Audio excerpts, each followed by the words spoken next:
दोस्तों, मैं सुमन स्वागत करती हूँ आप सभी का एक बार फिर से। दोस्तों, आज की जो क्लास रहने वाली है वन लाइनर नहीं होगी, बल्कि आज मैं लेकर आई हूँ ऑब्जेक्टिव में।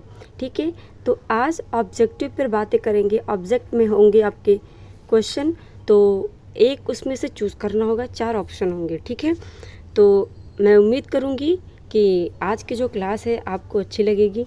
और आज की क्लास पे जो है बहुत सारी चीज़ें जो है आपकी इम्पॉर्टेंट रहने वाली हैं, तो आप ध्यान दीजिएगा उन सभी पे। और आपकी जो प्रैक्टिस है आज के लिए मुझे लगता है अब तक का बेस्ट होने वाला है क्लास।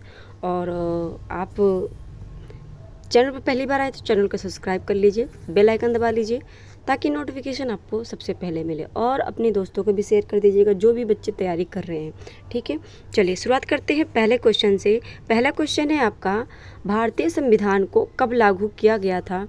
तो भारतीय संविधान को 26 जनवरी को लागू किया गया था। 26 जनवरी 1950 को, या फिर 26 जनवरी 1951 को, या फिर 26 जनवरी 1952, या इनमें से कोई नहीं।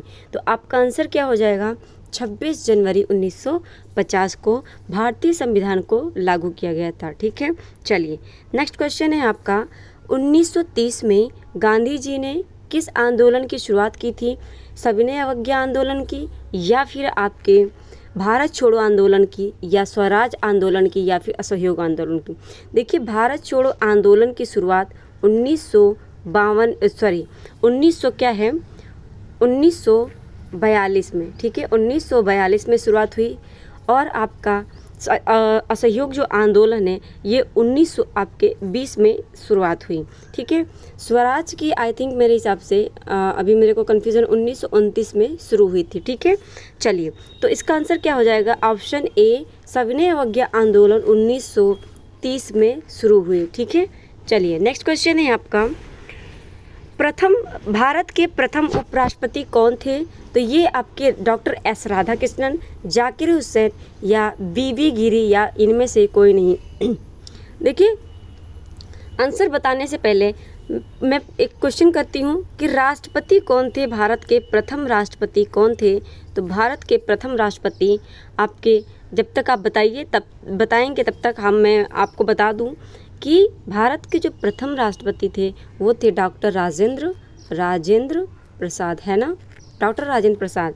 तो यहाँ पे आंसर क्या हो जाएगा? उपराष्ट्रपति डॉक्टर एस राधाकृष्णन। चलिए नेक्स्ट क्वेश्चन है आपका, भारत में द्वितीय आम चुनाव कब हुआ था? दूसरा आम चुनाव कब हुआ था? 1952 में, 1955 में, या 1957 में, या फिर 1960 में? तो जो दूसरा आपका आम चुनाव हुआ था तो वो हुआ था 1957 में, 1957 में। ठीक है, चलिए नेक्स्ट क्वेश्चन है आपका, भारतीय संविधान का निर्माण किसने किया? भारतीय संविधान का निर्माण भीमराव अंबेडकर ने, डॉक्टर राजेंद्र प्रसाद, सच्चिदानंद सिन्हा, या फिर संविधान सभा ने? तो यहाँ पे आंसर आपका हो जाएगा भीमराव अंबेडकर ने भारतीय संविधान का निर्माण किया। अब यहाँ पे देख रहे हैं आप डॉक्टर राजेंद्र प्रसाद लिखा है, तो डॉक्टर राजेंद्र प्रसाद के बारे में जान लेते हैं।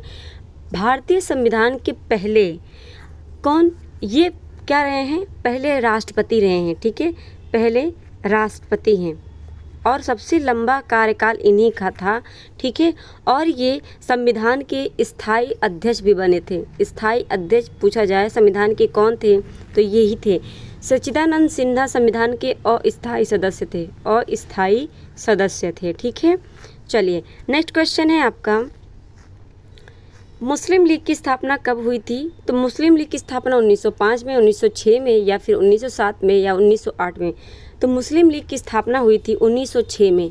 ठीक है, 1906 में। अब सूरत अधिवेशन कब हुआ था आपका? 1907 में क्या हुआ था? सूरत का अधिवेशन हुआ था। 1905 में बंगाल विभाजन की बात हुई थी, है ना, बंगाल विभाजन की घोषणा की बात हुई थी। उस टाइम वायसराय कौन था? लॉर्ड कर्जन था, है ना। चलिए नेक्स्ट क्वेश्चन है आपका, 1885 में किस राजनीतिक दल की स्थापना हुई थी? कांग्रेस, भारतीय राष्ट्रीय कांग्रेस की, या फिर आपके मुस्लिम लीग की, या बीजेपी, या जनता पार्टी? तो यहाँ पे किसकी हुई थी? भारतीय राष्ट्रीय कांग्रेस की 1885 में A.O. ह्यूम ने। कौन? A.O. ह्यूम ने, ठीक है ना। A.O. ह्यूम ने क्या किया था? इसकी स्थापना की थी। तो मुस्लिम लीग की स्थापना भी मैंने बताया कि मुस्लिम लीग का जो अधिवेशन हुआ था, जो है मुस्लिम लीग जब बना था, ये स्थापना जो हुई थी 1906 में। ठीक है, चलिए नेक्स्ट क्वेश्चन है आपका, पहली लोकसभा में निर्वाचित सदस्यों की संख्या कितनी थी? जब पहली बार लोकसभा का संख्या जब निर्वाचित हुआ था, जो लोकसभा निर्वाचित हुई थी उसके सदस्यों की संख्या कितनी थी? जो है 550, 543 या फिर जो है आपका 489। तो कितनी थी? 489 मेरे हिसाब से। हाँ देखिए 489 थी ना। अब कितनी है? 550 या 552 थी। अब 2 को हटा दिया जो एंग्लो इंडियन होते थे, इसलिए 552 अब हो गए हैं। ठीक है, चलिए नेक्स्ट क्वेश्चन है आपका, भारतीय राष्ट्रीय कांग्रेस पार्टी की स्थापना कब हुई थी? तो ये हुआ था आपका 1885 में। किसने किया? A.O. ह्यूम ने। A.O. ह्यूम ने, है ना, अभी हमने देखा ये क्वेश्चन।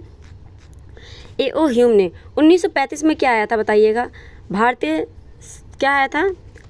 कौन सा अधिनियम आया था भारत का? बताइए, कमेंट बॉक्स में बताइएगा कि ये इसमें कौन सा अधिनियम आया था 1935 में। ठीक है, चलिए नेक्स्ट क्वेश्चन है आपका, A.O. ह्यूम नामक अंग्रेज किस राजनीतिक दल की स्थापना किया था? तो इसने कांग्रेस पार्टी की स्थापना की थी। कब? 1885 में।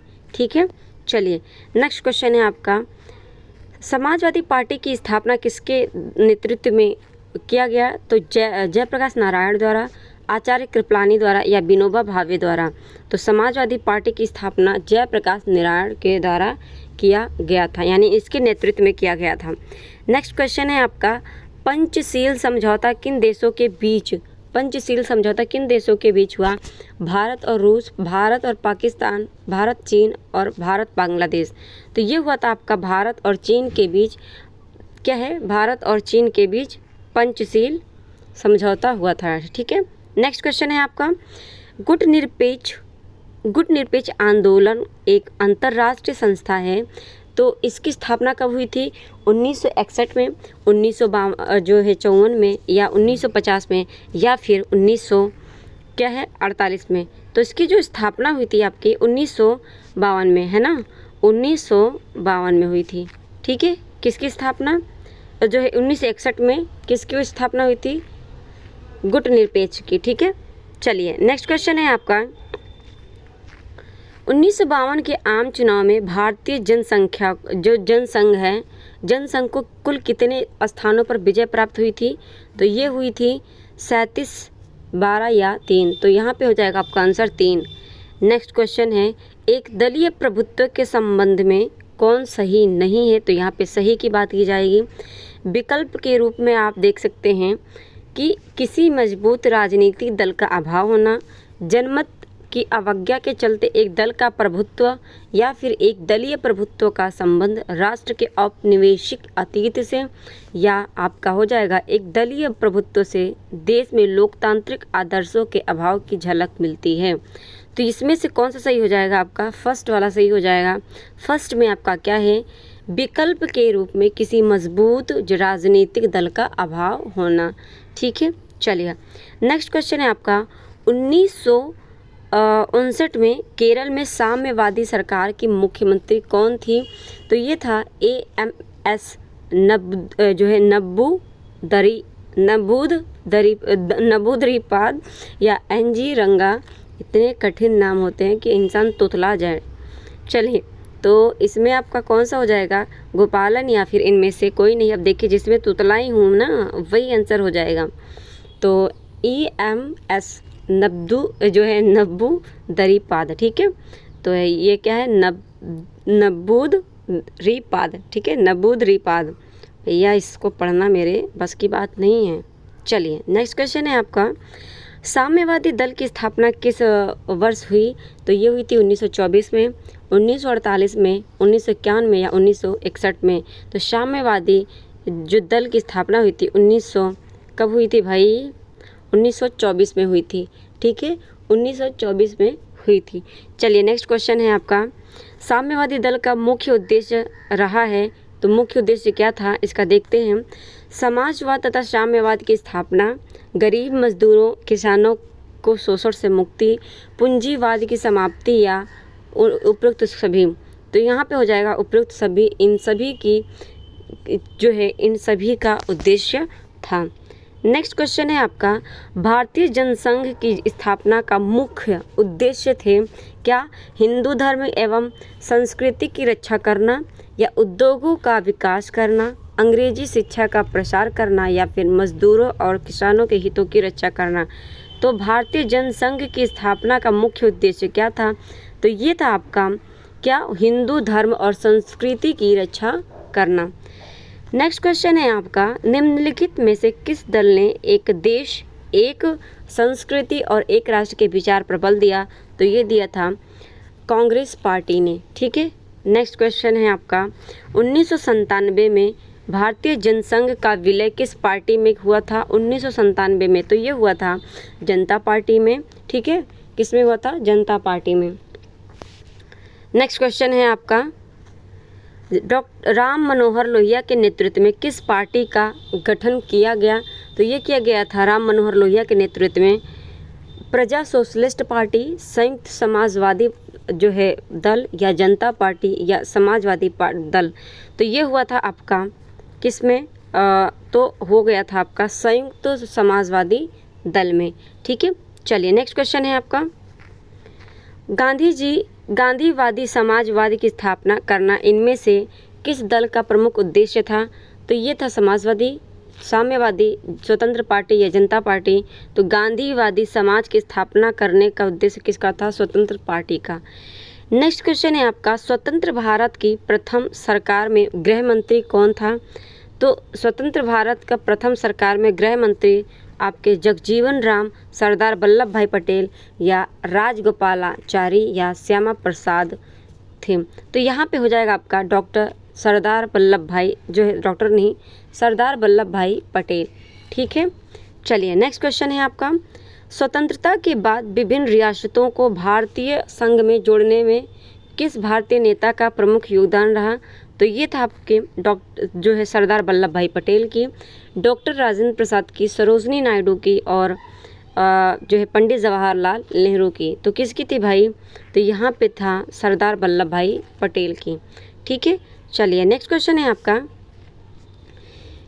1951 में आचार्य कृपलानी कांग्रेस से अलग होकर किस पार्टी की स्थापना की? तो ये की समाजवादी पार्टी की, किसान मजदूर प्रजा पार्टी की, या किसान मजदूर पार्टी की, या प्रजा सोशलिस्ट पार्टी की। तो ये की आपकी किसकी?